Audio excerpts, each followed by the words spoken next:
만물의 마지막이 가까이 왔으니 그러므로 너희는 정신을 차리고 근신하여 기도하라. 무엇보다도 뜨겁게 서로를 사랑할지니 사랑은 허다한 죄를 덮느니라. 베드로전서 4장 7절에서 8절 말씀. 아멘. 우리 같이 한번 암송해 볼까요? 시작. 만물의 마지막이 가까이 왔으니 그러므로 너희는 정신을 차리고 근신하여 기도하라. 무엇보다도 뜨겁게 서로를 사랑할지니 사랑은 허다한 죄를 덮느니라. 베드로전서 4장 7절에서 8절 말씀. 아멘. 자, 오늘 본문은 4장 12절부터 19절까지 말씀인데요. 여러분 거기 위에 한번 써보실 수 있으면 써보세요. 오늘 본문의 주제는 고난에 직면한 성도들이 갖춰야 할 자세. 고난에 직면한 성도들이 갖춰야 할 자세. 당시 네로 황제가 성도들을 극심한 박해와 핍박으로 믿음을 저버리게 하고 또 자기가 잘못한 것에 대해서 그 잘못의 책임을 기독교인들에게 전가하는 그런 상황 가운데 있었는데, 오늘 본문 12절 말씀 보시면은 첫 번째 고난에 직면한 성도들의 자세, 12절 보십시오. 사랑하는 자들아, 너희를 연단하려고 오는 불시험을 이상한 일 당하는 것 같이 이상히 여기지 말라. 여러분, 네로 입장에서는 박해고 핍박이지만 성도 입장에서는 12절에 뭐라고 기록되어 있냐면 연단이다 라고 기록되어 있어요. 그래서 고난에 직면한 성도들의 첫 번째 자세는 이것을 고난과 핍박과 박해로 여기지 말고 이걸 연단으로 여기라는 겁니다. 여러분 그 밑에 도움말에 보시면 연단, 능숙하게 되도록 하는 훈련이다. 뭐가 능숙하게 되도록 하는 훈련이겠어요? 하나님의 말씀 앞에 민첩하게 반응하고 하나님의 명령 앞에 충성되게 순종하게 하기 위한 이 능숙하게 되도록 하는 훈련이다라는 거죠. 그래서 고난을 바라보는 성도의 첫 번째 자세는 이것은 나를 못 살게 구려고 또는 맛 좀 봐라 하려고 하나님이 허락하신 고난이 아니라 나를 하나님의 말씀 앞에 순종하게 하고 하나님의 명령 앞에 복종하게 하는 소위 하나님이 주시는 훈련과 연단이다. 그래서 이 훈련과 연단을 이상히 여기지 말고 여러분 세상의 13절에는 어디까지 나아가라고 도전합니까? 오히려 너희가 그리스도의 고난에 참여하는 것으로 뭐해라? 즐거워해라. 즐거워해라. 야, 여러분 우리가 하나님이 우리를 연단하시는 그 과정을 이상히 여기지 않고 또 이상히 여기지 않은 것으로 그치지 말고 더 나아가서 그걸 즐기라는 거예요. 즐거워하라는 거예요. 왜 이렇게까지 즐거워해야 되냐? 14절에 그 이유가 기록되어 있는데요. 너희가 그리스도의 이름으로 치욕을 당하면 복이 있기 때문이다. 하늘에 상급이 있다는 거예요. 그리고 고단 9절을 보십시오. 영광의 영, 곧 하나님의 영이 너희 위에 계십니다. 여러분 영광의 영, 하나님의 영 누구를 얘기합니까? 바로 삼위 하나님이신 성령 하나님을 이야기하죠. 성령 하나님이 너희 위에 계신다라는 거예요. 성령 하나님이 너희 위에 계신다. 사도행전 2장에 오순절 마가 다락방에 성령의 임재와 역사가 나타났죠. 이때 성령의 불이 각 사람의 머리 위에 임했고 성령이 그들의 머리 위에 임할 때에 그들의 혀가 불의 혀와 같이 갈라지는 것 같이 그들의 입술을 통해 온 열방과 족속의 방언이 터지는 그러한 역사가 나타나지 않았습니까? 여러분 우리가 연단을 받고 고난을 받을 때 그 연단과 고난이 나의 죄 때문에 인한 고난인가? 오늘 보면 15절에 보시면 누구든지 너희 중에 누구든지 살인이나 도둑질이나 악행이나 남의 일을 간섭하는 자로 고난을 받지 말라. 우리가 죄를 범했을 때 우리 안에 그 죄에 대한 값이 우리 삶 가운데 나타나죠. 그것을 고난이라고 생각하지 말라는 거예요. 그러나 우리가 우리의 죄로 인한 고난이 아니라 하나님의 말씀 앞에 순종하고 하나님의 뜻을 따라가려고 할 때 우리에게 주어지는 고난이 있죠. 이것을 이상히 여기지 말고 이걸 당연하게 여기고 더 나아가서 즐겨라, 즐거워해라. 그때 여러분 우리에게 주시는 하나님의 복, 상급이 크게 될 것이고 쌓이게 될 것이며, 무엇보다도 이 상급이 중요한 게 아니라 성령이 우리 위에 임하게 되는 역사가 나타난다는 거예요. 어떤 성도님들은 저한테 그런 얘기를 하세요. 목사님, 너무 신앙생활이 무료합니다. 여러분, 고난 가운데 있을 때 끝까지 믿음을 지키고 입술을 지키고 하나님을 신실하게 따라가면 무료하거나 이게 무기력할 일이 없어요. 오히려 더 영적으로 생동감 있고 액티브하게 고난의 한복판에서도 나를 이렇게 연단시키시고 훈련시키시며, 결국 그렇게 연단시키시고 훈련시키시는 이유가 뭐겠어요? 그 영혼 가운데 성령 하나님이 임재하셔서 그 사람의 입술과 그 사람의 행위와 그 사람의 삶을 통해서 하나님이 어떤 분이신지를 나타내고 보여주기 위하여, 할렐루야, 하나님이 우리를 때로는 고난과 연단의 과정으로 인도하신다는 거죠. 이것이 고난에 직면한 성도들의 첫 번째 자세입니다. 그런가 하면 두 번째로 오늘 보면 16절에 보십시오. 16절 같이 한번 읽어볼까요? 시작. 만일 그리스도인으로 고난을 받으면 부끄러워하지 말고 도리어 그 이름으로 하나님께 영광을 돌리라. 첫 번째 자세가 이상히 여기지 말고 즐거워하는가 라고 한다면, 두 번째 자세는 부끄러워하지 말라, 고난받는 걸 부끄러워하지 말라는 거예요. 제가 예전에 저희 어머니가 신병에 걸리셔가지고 거의 일어나질 못하셨어요. 그래서 소풍을 가는데 어머니가 김밥을 못 사주시니까 지금도 생각나요. 제 손에 100원짜리 동전 하나를 쥐어주시면서, 그 당시 그 자키자키라는 과자가 있었거든요. 요 앞에 슈퍼 가면 네가 좋아하는 자키자키 과자 하나 사서 그거 가지고 소풍 가라고. 영찬아, 미안하다. 지금도 기억이 나요. 아이들은 막 누구는 유부초밥 싸오고 누구는 김밥 싸오고 막 맛있는 도시락을 사왔는데, 저는 혼자, 어머니가 그냥 병원에 가셔도 병명이 안 나옵니다. 그냥 늘 그렇게 누워만 계셨어요. 지금 생각해보면 그게 신병이었는데, 그러니까 엄마가 원망스럽고 가족이 원망스럽고 아빠가 원망스럽고 도시락 뚜껑을 열어볼 수도 없고 도시락을 싸주셔도 그냥 밥하고 김치밖에 없으니까 어느 친구도 저한테 같이 먹자고 얘기를 안 해요. 그런데 감사한 것은 그런 시간이 있었고, 또 저희 부모님이 신앙 문제, 믿음 문제로 많이 다투시고 이혼 한 해 만에 하시는 그런 시절도 있었거든요.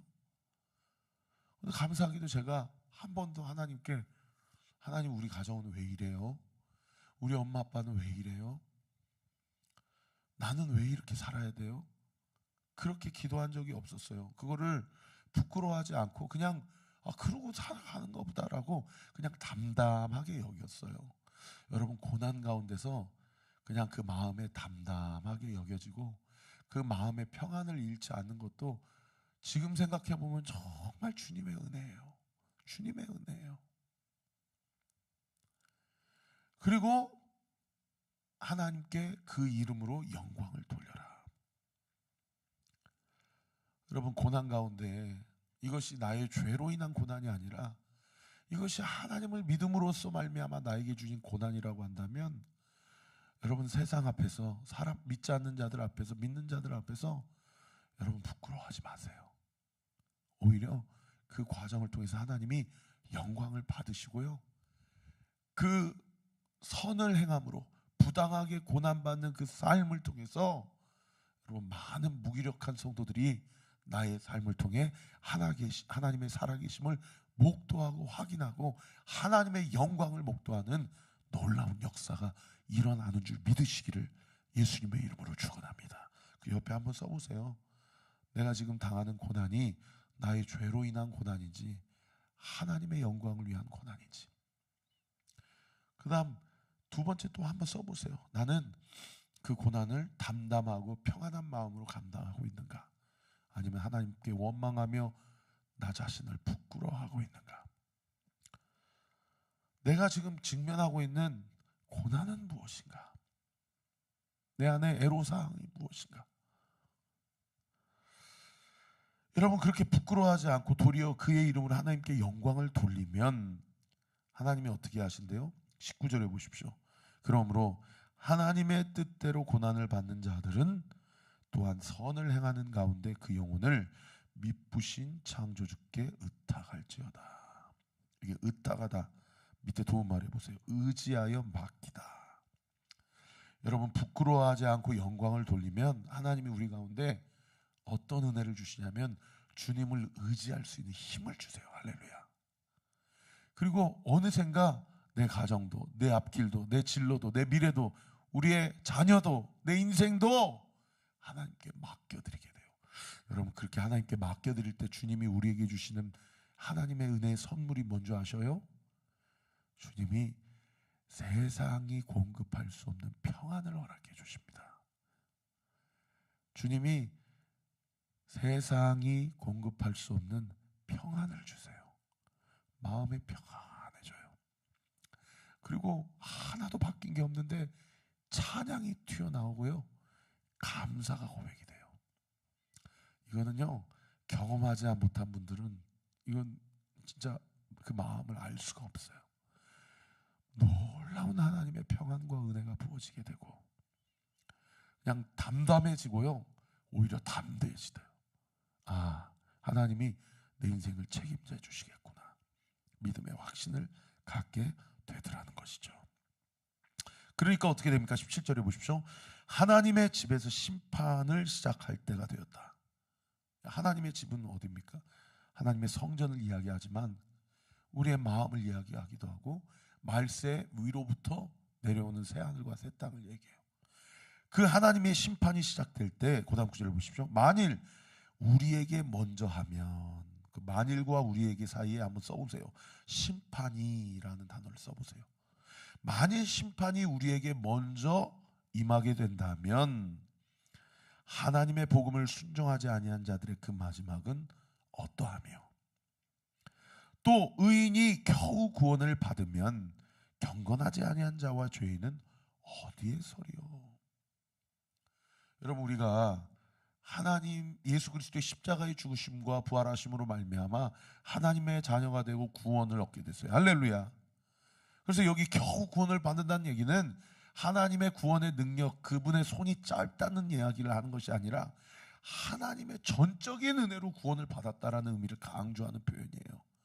그 사람이 잘 살아서가 아니고, 그 사람이 의인이어서가 아니고, 그 사람의 행위가 옳아서가 아니라 그 사람을 향한 하나님의 은혜가 크셨기 때문에 전적으로 부패하고 타락한 죄인인 그가 하나님의 은혜 가운데 구원을 받게 되고 하나님의 자녀로 인침을 받게 된 거예요. 그래서 하나님의 은혜로 구원받은 그들이 하나님의 심판을 면제받게 된다면, 여러분 여기 17절 중반절에 보십시오. 하나님의 복음을 순종하지 아니하던 자들, 또는 18절 중반절에 보십시오. 경건하지 아니한 자와 죄인들은 어디에 쓰겠냐? 어디에 쓰겠냐? 무슨 말이에요? 그 죄인들의 멸망은 너무나도 명명백백하고 자명하지 않겠느냐? 여러분, 인생에 어차피 베드로전서는 우리에게 고난의 연속이라고 정의를 합니다. 그런데 그 고난이 하나님을 따름으로 받는 고난이 있는가 하면 하나님을 대적하고 하나님께서 떠남으로 말미암아 주어지는 고난이 있다고 그래요. 그런데 후자의 고난은 이미 하나님의 심판이 결정되었어요. 그러나 전자의 고난은 오늘 본문의 두 가지를 우리에게 당부하죠. 첫 번째, 이상한 일 당한 것으로 여기지 말고 연단받고 있는 것이니 기뻐하고 즐거워하라. 저는 우리 온누교회 성도들이 영적인 여기까지, 이 지경까지, 이 성화의 여정까지 성장하고 나아가는 은혜가 있게 되기를 예수님의 이름으로 축원합니다. 그런가 하면 마지막 두 번째로, 그것을 부끄러워하지 말고 영광을 돌리라. 그러면 하나님이 너의 삶과 네 가정과 너의 인생을 하나님께서 맡아주시고 의지할 때 분명히 책임져 주시리라. 오늘 이 두 가지 말씀 기억하고, 어차피 우리에게 주어진 고난에 각자의 멍에 짐이 있다고 한다면 그 멍에를 우리 주님께 내어드림으로 말미암아 그 고난 가운데 즐거워하고 그 환난 가운데 하나님께 영광 올려드리는 저와 우리 모든 오늘교회 성도들 되시기를 예수님의 이름으로 축원합니다. 기도하겠습니다. 아버지 하나님 감사합니다. 오늘 4장 마지막 말씀을 우리가 함께 묵상하면서 고난 중에 우리가 인내할 수 있는 원동력이 무엇이며 고난에 직면한 성도들이 갖춰야 할 태도와 자세가 무엇인지 우리로 깨닫게 해주심에 감사를 드립니다. 오늘 이 말씀을 통해서 목사님 말씀 통해서 옆에 질문하라고 써보라고 했었던 그 질문, 지금 내가 당하는 고난은 나의 죄로 인한 고난인가 아니면 주님 때문에 받는 고난인가, 고난 앞에서 나의 마음의 상태와 자세는 어떠한가, 내가 내 힘으로 해결할 수 없어 주님께 의탁하고 주님만 의지하며 맡겨드려야 될 나의 고난과 내 삶의 멍해가 있다면 그것은 무엇인가. 오늘 이 말씀을 통해서 하나님의 임재 가운데 우리가 이 질문 앞에 진솔하게 답변하고, 우리가 아무리 어렵고 아무리 극심한 환난과 고난 가운데 있더라도 하나님이 주시는 은혜와 사랑에 힘입어 이 고난 앞에 의연하고 담담하게 하나님의 영광을 드러내며 주님 주시는 새 힘을 공급받아 예수 그리스도께서 나를 통해 행하신 일과 앞으로 행하실 일들을 증거하며 살아가는 저와 우리 모든 온누교회 성도들 되게 하여 주옵소서. 이 새벽에 우리 사랑하는 성도들의 모든 기도와 간구 예수의 이름으로 응답될 주여다, 응답될 주여다, 응답되게 될 주여다, 예수님의 이름으로 기도합니다. 아멘. 이제는 우리 구주 예수 그리스도의 은혜와 하나님의 사랑과 성령 하나님의 위로교통 충만하심이 오늘 주신 말씀 붙잡고 오늘도 주 안에서 주님과 함께 동행하며 주의 뜻을 온전히 이루기로 결단하는 우리 사랑하는 온누교회 모든 성도들 머리머리 위에 지금으로부터 영원토록 함께 하시기를 간절히 축원하옵나이다. 아멘.